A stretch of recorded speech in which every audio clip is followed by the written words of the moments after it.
Bueno, pues muy buenos días. Continuamos con este Business Connection mirando a los mercados financieros. Jornada en negativo hoy para las bolsas europeas, a excepción de índices como el Eurostoxx 50 o el DAX alemán, que de momento están en positivo, y retrocesos para el selectivo español, que aún así mantiene los 10.100 puntos, 0,3% de caída para el IBEX 35. En los próximos minutos nos vamos a fijar en el alquiler, nos vamos a fijar también en los incentivos fiscales que ofrece la nueva ley de vivienda para promover el alquiler de larga duración. Y para hablar de todo esto tenemos hoy aquí a Pedro Bretón, que es CEO de SEAG, Sociedad Española de Alquiler Garantizado. Pedro, muy buenos días. Muy buenos días, Marta, ¿qué tal? Bueno, un placer tenerte aquí, Pedro. ¿Cuáles son esos principales incentivos fiscales que ofrece la nueva ley de vivienda para promover el alquiler a largo plazo? Bueno, tenemos dos incentivos principales en esta nueva ley de vivienda, y uno es un incentivo que lo que intenta promover es la rebaja en los precios del alquiler.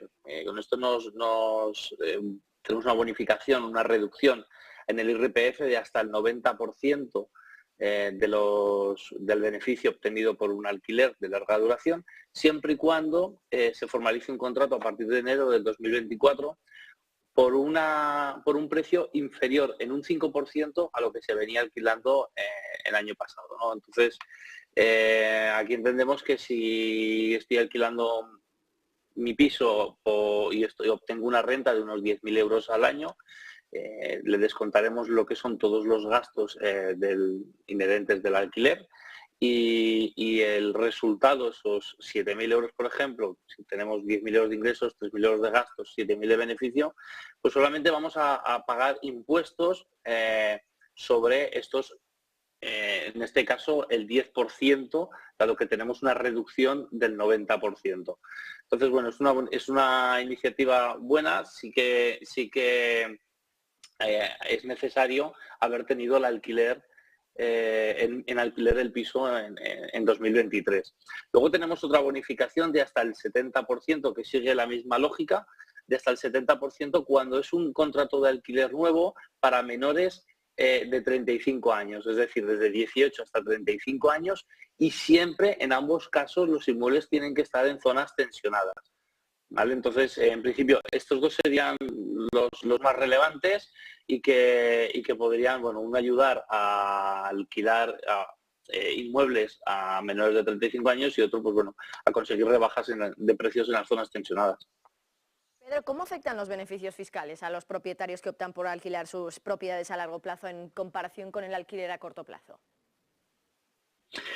Bueno, la verdad es que el alquiler de largo plazo, si no optamos por ninguno de estos casos que hemos hablado, la larga duración, el largo plazo, el alquiler de vivienda habitual, como se denominaría, tiene una bonificación del 50% en el IRPF, en ese beneficio, ¿no?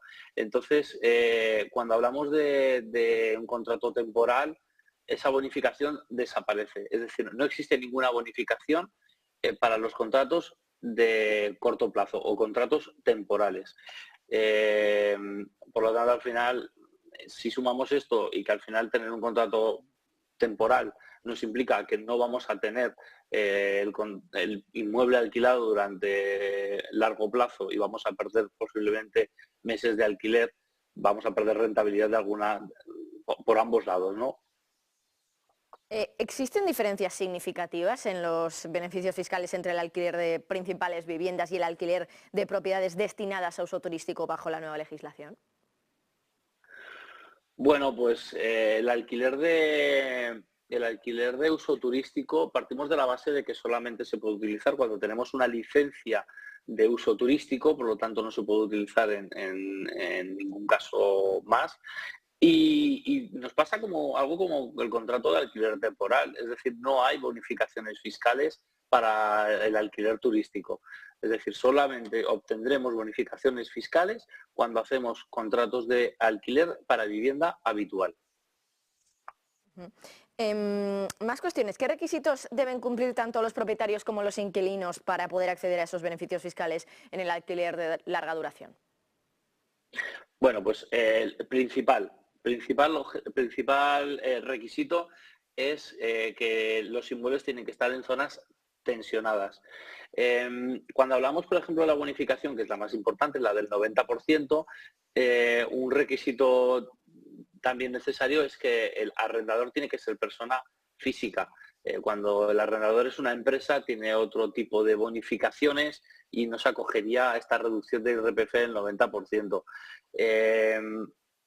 También es necesario formalizar un contrato nuevo, es decir, no serviría o no sería adecuado hacer simplemente un anexo donde le rebajo el alquiler un 5%. Habría que hacer un contrato nuevo, un contrato normal de 5 años, larga duración, por un 5% menos de lo que se venía percibiendo el año anterior.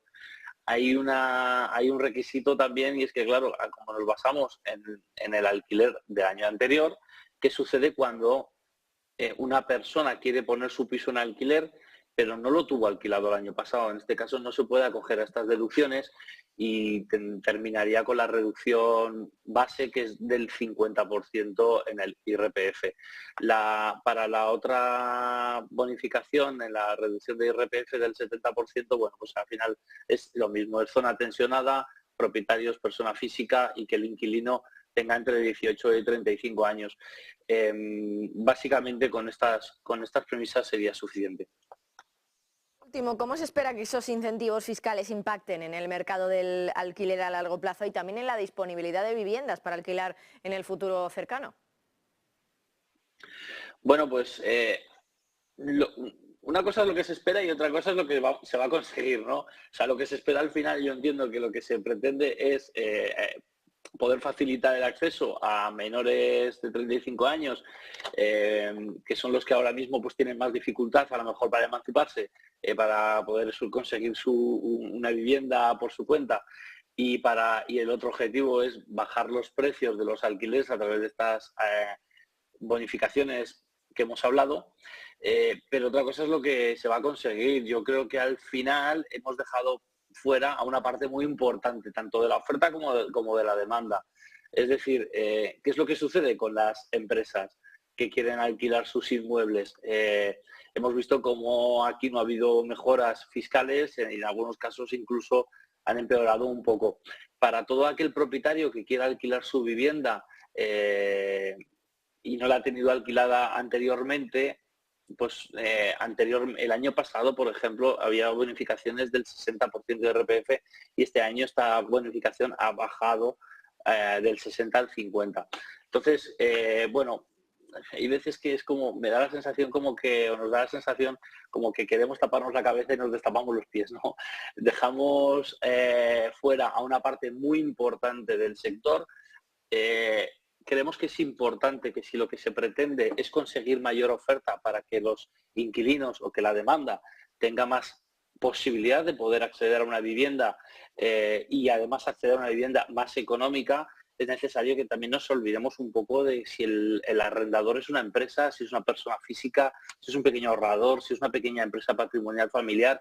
Creo que hay que tomar medidas estándares que vayan un poco en línea con lo que se necesita, y lo que se necesita es seguridad jurídica, bonificaciones fiscales como las que hemos ofrecido, pero para todos los arrendadores, bien sean empresas o bien sean particulares, y esto al final vamos a conseguir mayor oferta, vamos a conseguir mejores precios para que nuestros inquilinos puedan acceder a una vivienda de una manera más fácil y más económica.